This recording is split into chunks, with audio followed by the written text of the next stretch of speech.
말씀의 제목은 온전한 성소입니다. 무슨 성소라고요? 온전한 성소.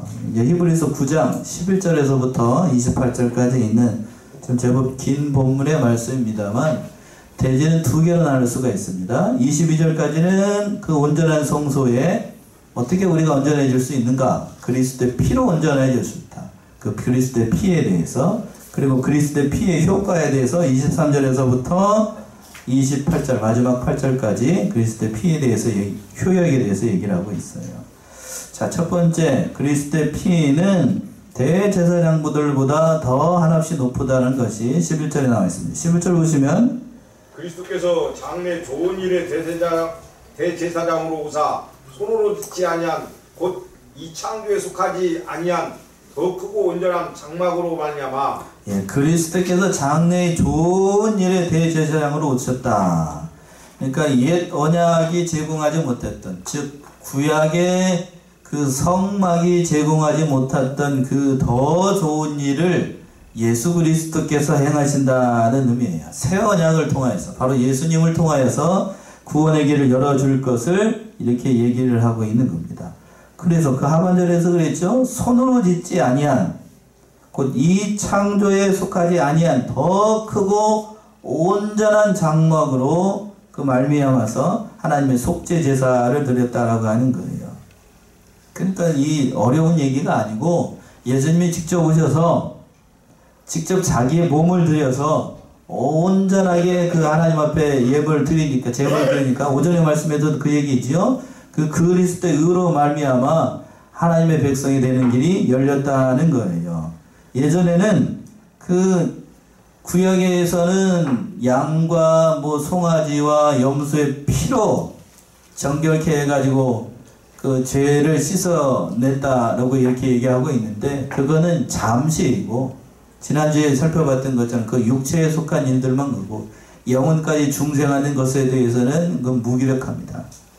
구약에 있었던 그러한 피의 한계를 얘기를 하는 건데, 그러나 이 신약에 오신 예수 그리스도의 피는 우리의 근본적으로 우리의 영을 거듭나게 해서 하나님의 백성으로 삼아주신다는 거예요. 그 말씀이 12절에 있는데, 12절 보시면 염소와 송아지의 피로 아니하고 오직 자기 피로 영원한 속죄를 이루사 단번에 성소에 들어가셨느니라. 예, 염소와 송아지의 피로 아니하시고 오직 누구의 피로? 자기의 피로. 그러니까 자기의 피로 영원한 속죄 제사를 드려요. 그러니까 예수 그리스도의 그 피로, 하나님의 아들의 피로, 인간의 모든 죄를 대속하시는 피로 영원한 속죄를 주셨습니다. 그리고 어떻게 드렸다라고 되어 있냐면 여러 번 드린 게 아니고 몇 번에 걸쳐서? 단번에. 여기다 동그라미 하셔요. 여기다 동그라미 하셔요. 하라는데 안 하고 있는 사람, 수상한 사람이요. 단번에. 몇 번에? 단번에. 단번에. 자, 이것도 양보할 수 없는 기독교 교리 가운데 한 가지예요. 예, 단번에 성소에 드렸다.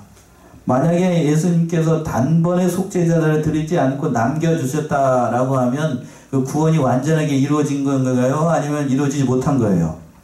못한 거지요. 이걸 믿지 않는 사람들, 이 기독교의 신앙을 제대로 하지 않는 사람들이, 또 제대로 듣지 못하는 사람들이 그 요결 가지고 예수님의 구속이 완성되지 않았다는 동, 예수님의 구원의 길이 불완전하다는 동, 예수님이 불완전하시니까 그 모든 의를 이루지 못했으니까 내가 왔다는 동, 그런 소리에 또 넘어가는 사람들이 있어요, 없어요? 있어요. 우리 목사님이 신령한가 봐 그러면서 거기 따라가는 사람들이 많다니까요. 그런 거 절대로 아니에요. 단번에 어떻게 하셨다고요? 성소에 들어가셨어요. 그러니까 구속이 예수 그리스도를 통해서 구속이 이미 완성되어 있고, 지금은 예수님께서 그 모든 의를 이루셨기 때문에 어디에 계시다는 얘기냐면 하나님의 그 성전에서 보좌 우편에 앉아 계시는 거예요.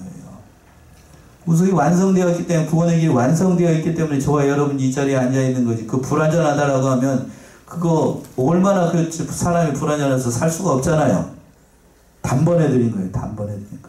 흔들리지 마세요. 누가 옆에서 옆구리 꾹 찌르고 와도, 이상한 소리 해도, 또 유튜브 영상에서 누가 이상한 헛소리 해도 그거 믿지 말고, 몇 번에 드렸다고요? 단번에 드렸어요. 그리고 영원하게 드렸어요.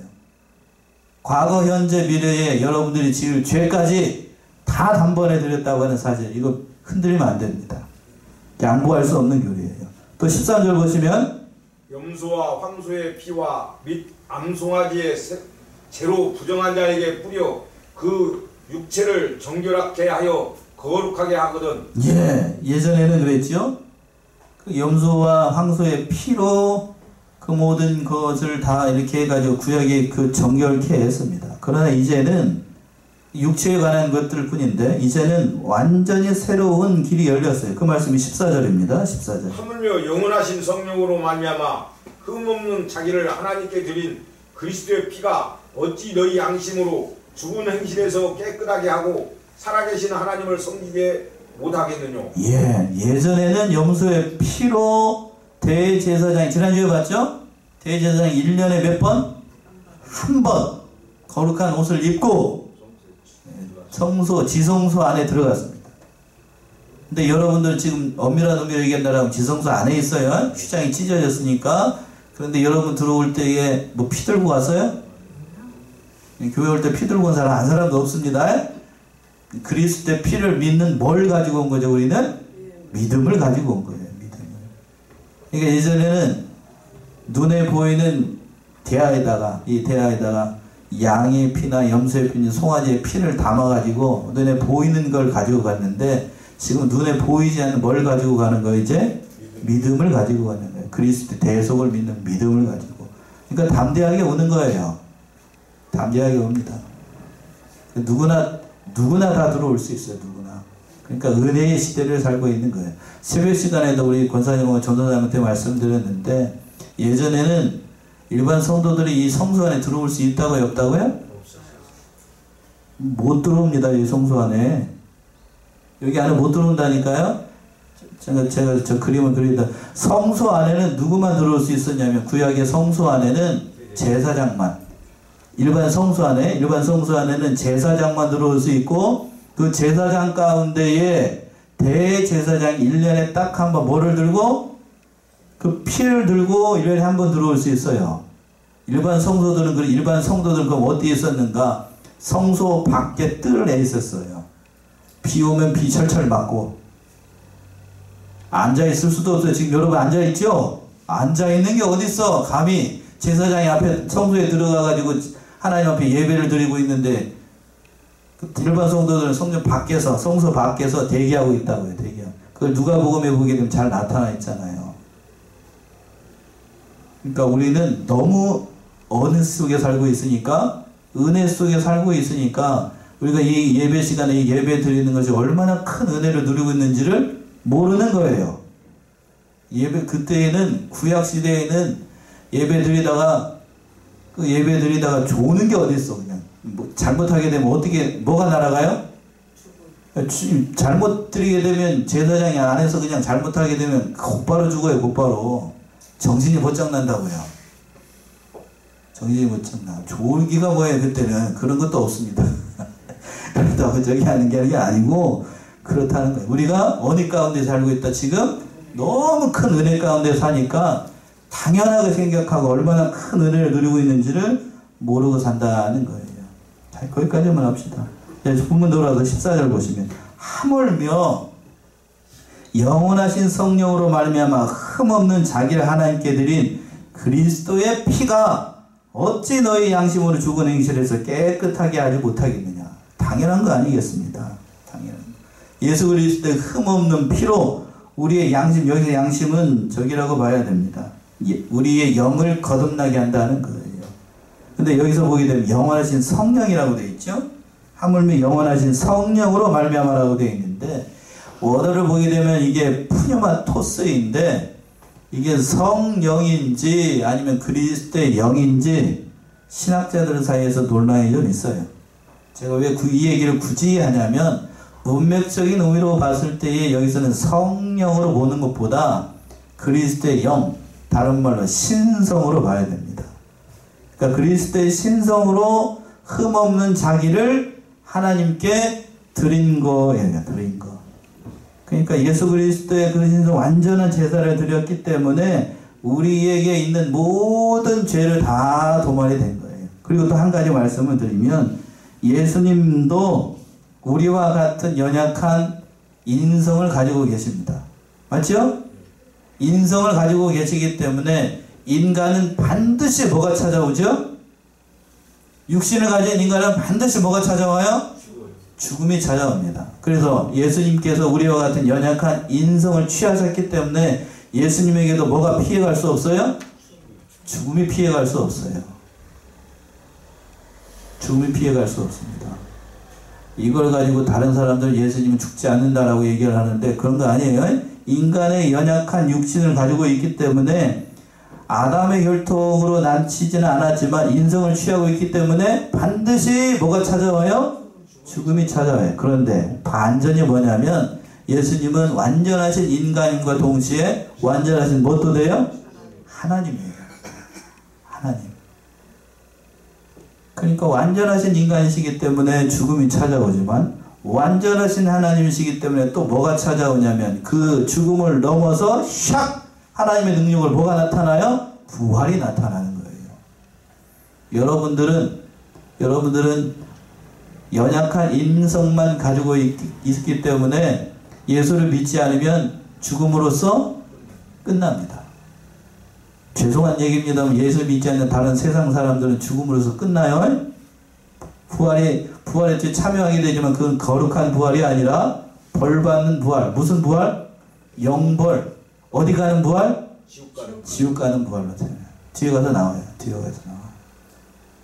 그러나 우리는 그 하반절에 있는 것처럼 그리스도의 피가 어찌 너희 양심으로 죽은 행실에서 깨끗하게 하고 살아계신 하나님을 섬기게 못하겠느냐. 우리의 영이 거듭나서 하나님을 섬기게 하는 그러한 능력이 있는 그런 피라는 얘기입니다.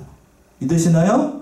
그러한 능력이 있다는 얘기입니다. 자, 15절 보시면 이를 인하여 그는 새 언약의 중보니 이는 첫 언약 때에 범한 죄를 속하려고 죽으사 부르심을 입은 자로 하여금 영원한 기업의 약속을 얻게 하려 하심이니라. 이를 인하여 라는 말 앞에 14절에 있는 말씀들이 이렇게 연결을 하는 거예요. 예수 그리스도의 속죄의 피로 인하여 새 언약의 중보가 되셨다는 거예요. 능력의 피로 말미암아 새 언약의 중보.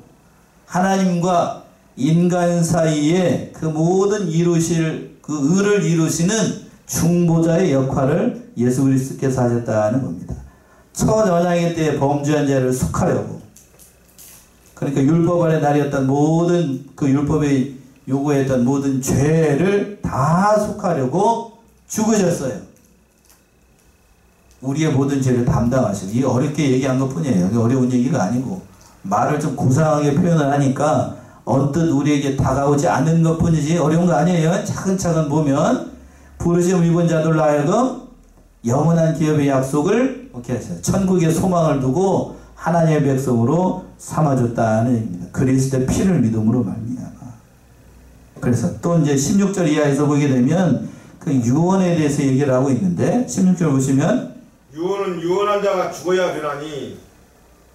자, 유언한 자가 어떻게 돼야 된다고요? 죽어야 됩니다.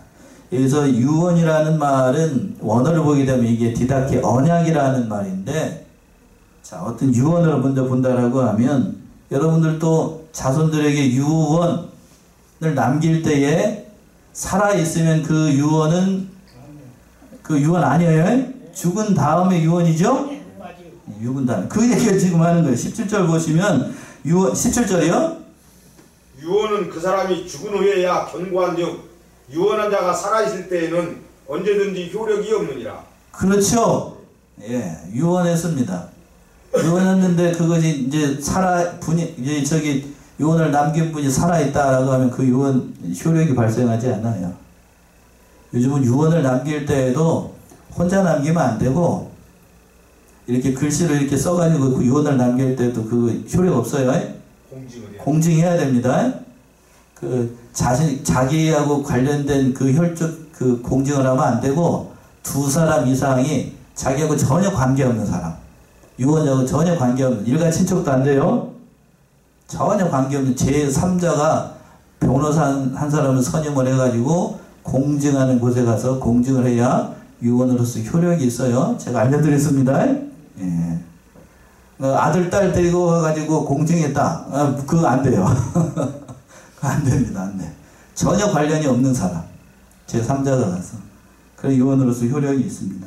어쨌든 그 얘기는 잠시 하면 유언도 마찬가지예요. 그러니까 언약도 마찬가지라는 얘기입니다. 예수님께서 그 언약도 그러한 효력이 있어요. 죽어야만 그 언약의 효력이 있다는 얘기인데 그 18절 보시면 이러므로 첫 언약도 피 없이 세운 것이 아니니 예. 이러므로 첫 언약도 뭐가 없이는 피 없이 첫 번째 언약 모세의 장막도 양의 피 송아지의 피 염소의 피로 거룩함을 입게 했습니다. 그렇다면 19절 20절 보시면 19절 21절 모세가 율법대로 모든 계명을 온 백성에게 말한 후에 송아지와 염소의 피와 및 물과 붉은 양털과 우슬초를 취하여 그 책과 온 백성에게 뿌려 이르되 이는 하나님이 너희에게 명하신 언약의 피라 하고 또한 이와 같이 피로써 장막과 섬기는 일에 쓰는 모든 그릇에 뿌렸느니라. 예. 모세가 율법대로 모든 계명을 다 지켜가지고 정결케 하는 의식을 통해서 구약의 성막에서 썼던 그 모든 기구들과 모든 것들이 다 정결함을 받았습니다. 그랬죠? 그래도 뭐라고 그랬냐면 그 쭉 넘어가게 되면 21절인가요? 하나님이 너희에게 명하신 무슨 피라고 그랬냐면 언약의 피라고 얘기를 했습니다. 이 언약의 피라는 얘기는 누구를 염두에 두고 하는 얘기냐면 바로 예수 그리스도의 피를 염두에 두고 그 얘기를 한 거예요. 단순히 소의 피가 거룩해진다는 게 아니고 언약의 피라는 게 아니고 예수님의 피를 보고 이렇게 얘기를 한 거예요. 예수님께서 직접 자신의 피를 언약의 피라고 그랬죠. 자, 마태복음 26장이죠. 마태복음 26장 26절에서부터 28절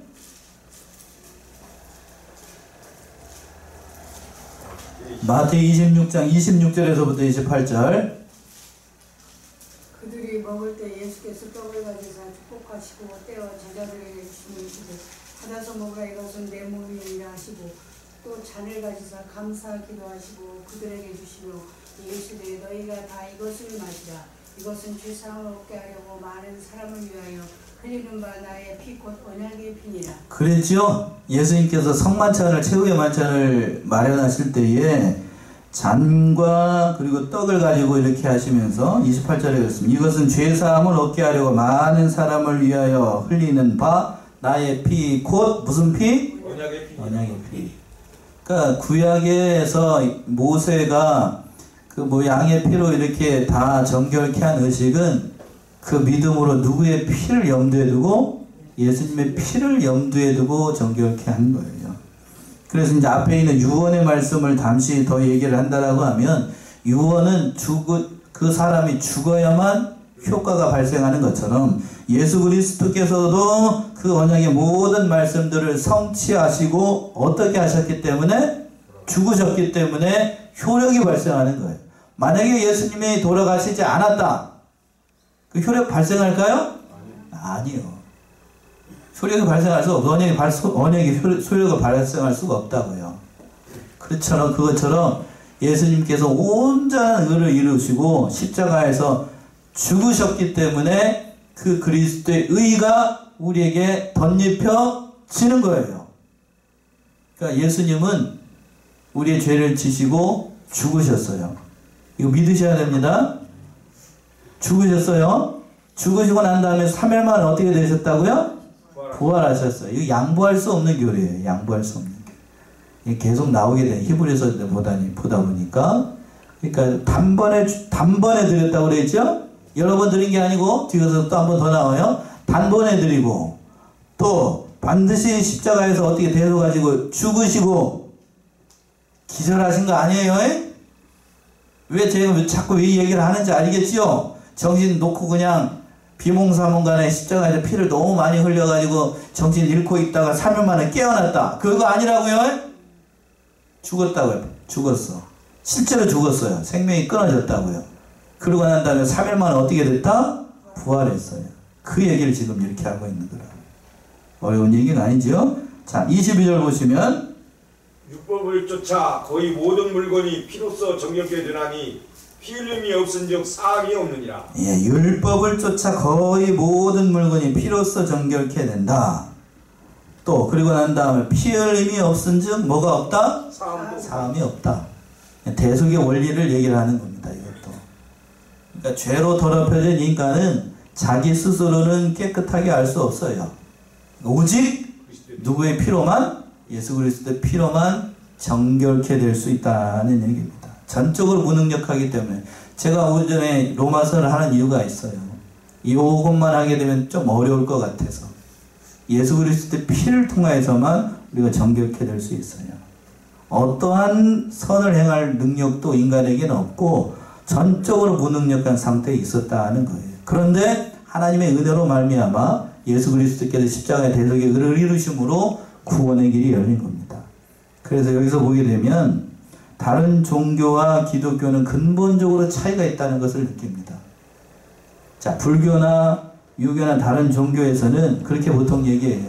인간이 선하게 살고 돌을 많이 닦아서 마음을 깨끗하게 하고 자비와 선을 많이 베풀면 그 사람 어디 간다? 극락 간다고 얘기합니다. 그러나 기독교는 그 얘기를 하지 않아요. 아무리 세상 가운데서 선을 행하고 돌을 많이 닦고 자비와 선을 베풀고 사람들에게 너그럽게 대하고 관용하게 대해도 그 사람이 예수를 믿지 않았다. 어디 간다고요? 지옥 갑니다. 그러나 이 일상 동안 살면서 못된 짓이란 못된 짓은 다 했는데, 예? 못된 짓이란 못된 짓은 다 했는데 인생 말년에 숨 넘어가는 그 순간 어느 전도사님을 통해서 예수를 믿게 됐다. 그 영혼 어디 가요? 천국 가요. 아무 공로가 없는데요? 그래도 천국 갑니다. 여기서 여러분들이 함정에 빠지는 거예요. 아무 공로가 없는데 예수 믿었다고 천국 가나요? 그래야 천국 갑니다. 헷갈립니까 여러분? 안 헷갈리지요? 예. 그래서 지난주에도 말씀드렸는데 서기관들과 바리새인들과 제사장들이 왜 예수를 믿을 수가 없었는가? 여기서 답이 나오는 거예요. 평생토록 누구를 섬겼어요? 하나님을 섬겼어요. 근데 예수님께서 오셔가지고 그 의를 인정을 해준다고 인정하지 않는다고요? 안 해줬어요. 그 가짜다? 내가 주는 의를 믿어야 된다? 얘기를 하니 그거 믿겠냐고요? 어렵죠. 저같이 여러분들이 지금 알딸딸한 거하고 똑같은 거예요. 그러나 다른 반대편에 있는 사람, 세리, 죄 많은 여자, 창기, 눈먼 자, 병든 자, 안질뱅이, 절름발이 이런 사람들 가지고 있는 게 뭐밖에 없어요? 죄밖에 없어. 그 죄 내려놓고 예수를 믿으라고 하니 얼마나 감사했겠냐고요. 그래서 그런 사람들이 누구를 믿어요? 예수를 믿는 거예요. 죄 많은 인생, 죄만 평생 죄를 짓다가 누구를 통해서 인생 숨 넘어가는 그 순간 예수를 영접했다. 아무 공로 없어도 예수님이 그 영혼을 어디로 끌고 간다고요? 천국으로 데리고 가요. 그래야 하나님이죠. 성경에 그런 예가 있나요? 있지요? 누가 그랬지요? 한편의 강도. 우편 강도라고 하지만 한편 강도, 우편이라는 얘기 성경에 없으니까 한편의 강도가 그랬어요. 그 강도가 마지막 그 순간에 숨 넘어가는 그 순간에 그랬습니다. 예수여, 하나님의 나라에 갈 때 나를 어떻게 해달라고? 구원해달라 그런 말 참 못했어요. 어떻게 해달라고요? 나를 기억해달라고 그랬습니다. 기억해달라. 그랬더니 예수님께서 뭐라 그럽니까? 네가 오늘 나와 함께 어디에 있으리라? 낙원에 있습니다. 그 마지막 순간에 예수를 영접하는 그 강도가 구원을 반열에 참여한 거예요. 그런데 세상에 많은 종교들은 그걸 인정하지 않아요. 그게 진짜인지 기독교가 진짜인지 곧 밝혀집니다. 곧 밝혀져요. 제가 보니까 세상 돌아가는 사정을 보니까 주님 재림 오실 날이 멀지 않은 것 같아요. 여러분도 느낍니까? 예. 우크라이나하고 러시아하고 대판 전쟁을 하고 있고 또 지금 이스라엘하고 어디하고? 하마스. 전쟁을 하고 있어요. 그러니까 지금 제가 잠시 그 얘기를 하면 미국이 저기 전 세계에서 그 큰 나라가 쩔쩔매는 나라가 두 나라가 있습니다. 두 나라. 한 나라가 어디이고? 이스라엘. 얼마나 조그마해요. 지금 이스라엘 영토가 많이 줄어가지고 지금은 경상도도 아니고 거의 조그마한 데 강원도만 하다고 그러는데 그 조그마한 나라, 미국에 비하면 그 강원도 갖다 붙이면 보이지도 않아. 근데 그 큰 나라가 누구한테 절절매요? 이스라엘한테 절절매요. 절절맨다. 그래서 그 항공모함을 2대씩이나 지중해로 급파를 하고, 여러분들은 알지 못하겠습니다만 저기 다 옆에서 다 도와요. 도와. 절절매는 나라예요. 절절매는 나라. 그건 그 배후에 누가 역사하시기 때문인가? 좀 위험합니다만 누가 역사를 하시기 때문이죠? 하나님이 그렇게 하시는 거예요. 선이다 악이다 그런 얘기를 제가 하려는 게 아니고 하나님께서 그렇게 하시는 겁니다. 그걸 정치적으로 이용할 생각하면 안 되고, 그 모든 배후에 하나님이 역사하신다는 사실을 우리가 믿고, 그 모든 일들을 봤을 때의 주의 재림이 멀다 가깝다? 그걸 보면 돼요. 우리는 그걸 본다. 누가 잘못했나 누가 잘했나 이 얘기 하지 말고, 그 모든 세상을 봤을 때에 누구의 재림이 가깝다? 주의 재림이 가깝다는 사실을 우리를 깨달으면 되는 거예요. 아멘이십니까? 우리 믿음 준비를 잘 해야 되는 거예요. 그래서 거기까지 하고 또 23절 보시면 그리스도 피의 효과에 대해서 얘기를 하는데, 23절. 그러므로 하늘에 있는 것들의 모형은 이런 것들로서 정결케 할 필요가 없으나 하늘에 있는 것들은 이런 것들보다 더 좋은 제물로 할지니라. 예, 하늘에 있는 것들의 모형, 그러니까 정결케 할, 이 세상에 있는 것들은 그 피로 정결케 할 필요가 있었는데, 그러나 본래부터 하늘에 있던 것들은 그런 걸로 할 필요가 없는 겁니다. 더 좋은 제물로 만들었기 때문에. 그 더 좋은 제물이라고 하는 거 24절이죠.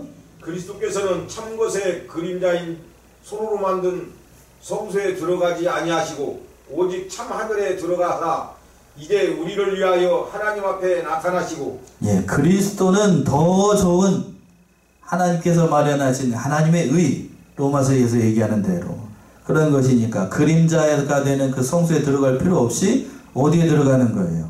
하늘에 있는 그 영원한 하나님 앞으로 나타나신 겁니다. 당연한 거 아니겠습니까? 영원한 하나님의 것에 잠시 이 세상에 있는 이 여기에 들어갈 이유가 없는 거예요. 자, 25절 보시면 또 대제사장이 해마다 다른 것의 피로써 성소에 들어가는 것 같이 자주 자기를 드리려고 아니하실지니. 예.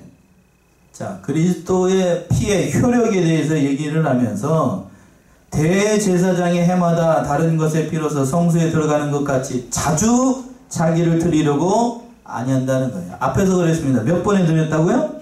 단번에.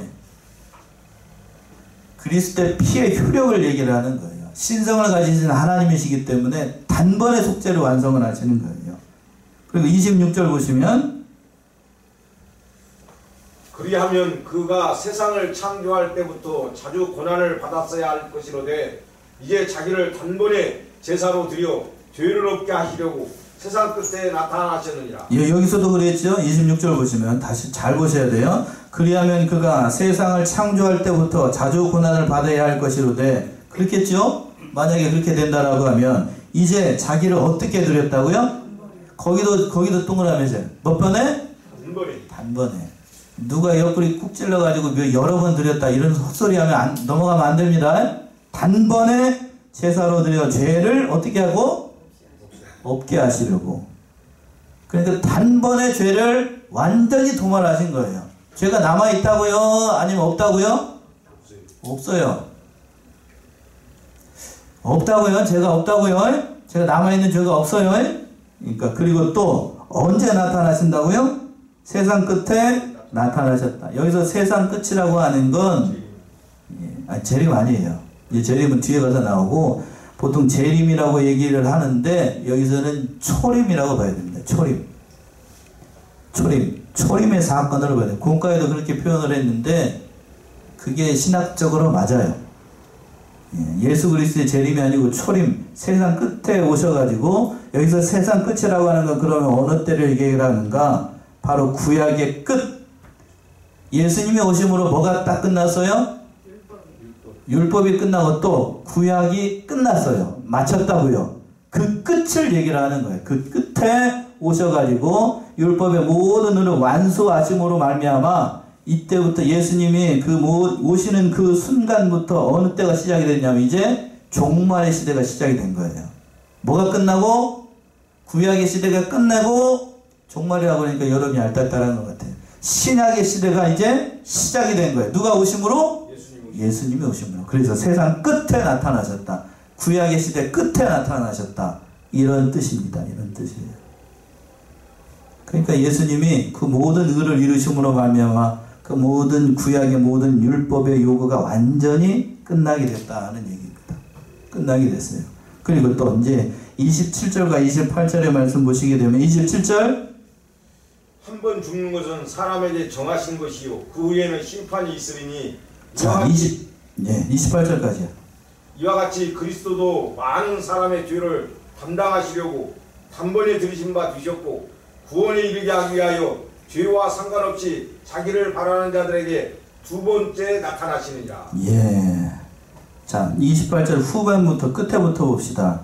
자기를 바라는 자들에게 몇 번째 나타나신다? 두 번째 나타나신다. 이건 어디를 얘기를 하겠어요? 그러니까 재림이죠. 앞에 세상 끝은 언제고?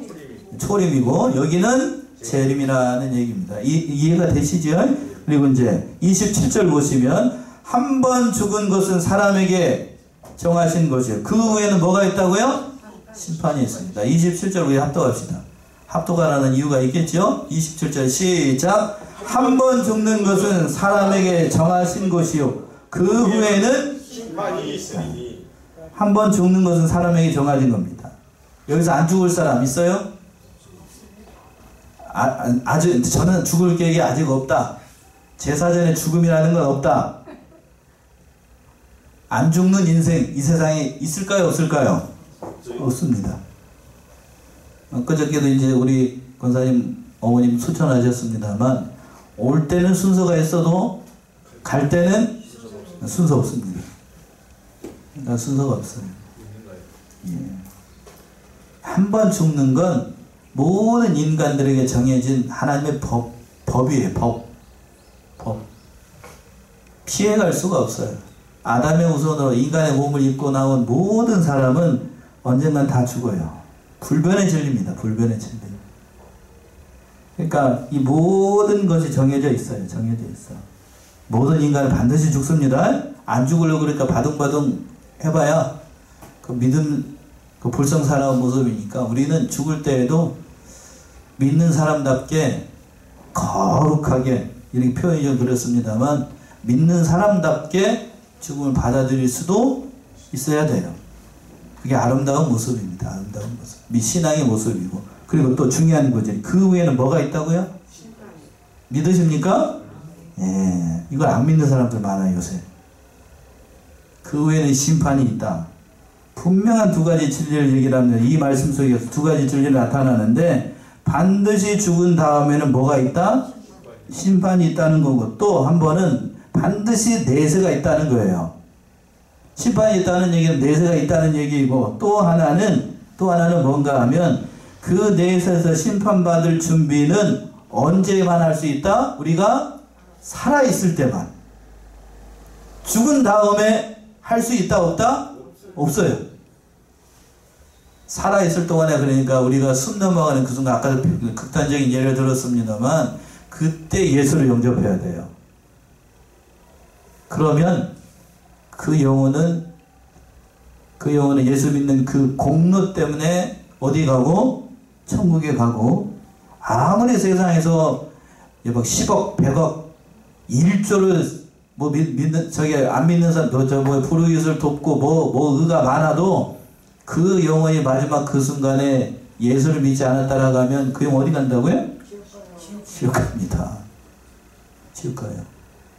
근데 이걸 믿지 않는 그 일부 믿음 연약한 기독교인들 가운데서도 그렇게 많은 재산을 기부하고 그렇게 많은 공로를 하고 세상적 가치를 봤을 때 그렇게 법 없이도 살 사람인데 지옥에 갔다 이렇게 얘기를 하면 목사님 얼굴에 이렇게 빤히 쳐다보는 사람들이 많다니까요.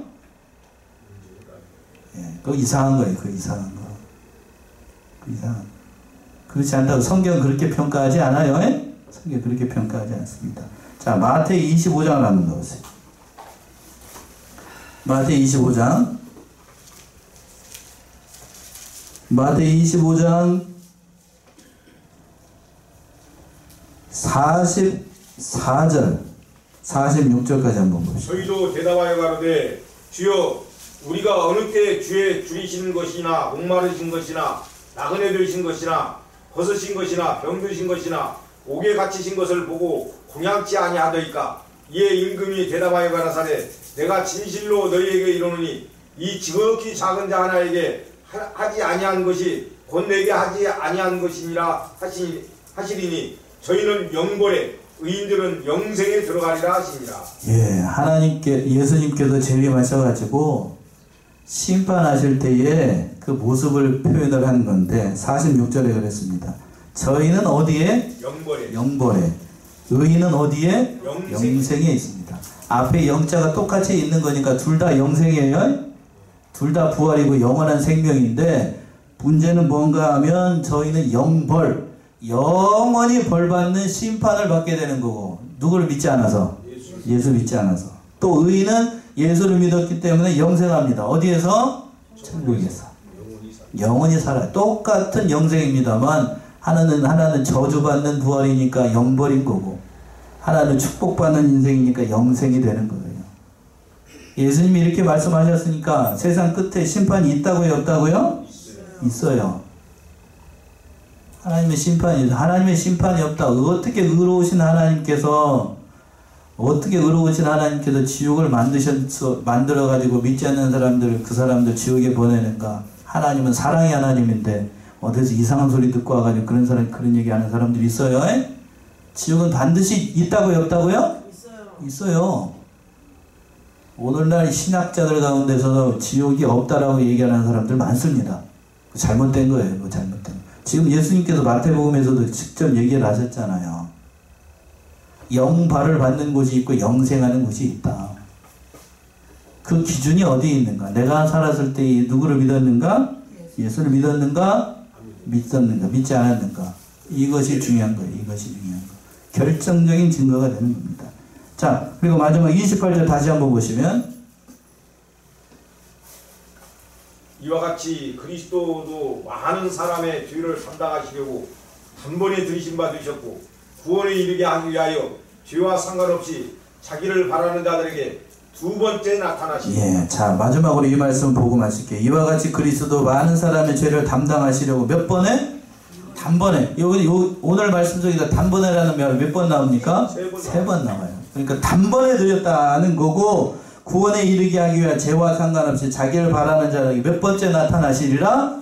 두 번째. 그리스도의 재림을 확실히 얘기를 해주고 있는 대목이에요. 그러니까 우리는 이 그리스도의 재림을 바라보면서 오늘 하루도 믿음으로 승리하고 그 의를 이뤄나가는 사랑하시는 성안의 성도님들 모두가 되시기 바랍니다. 기도하겠습니다.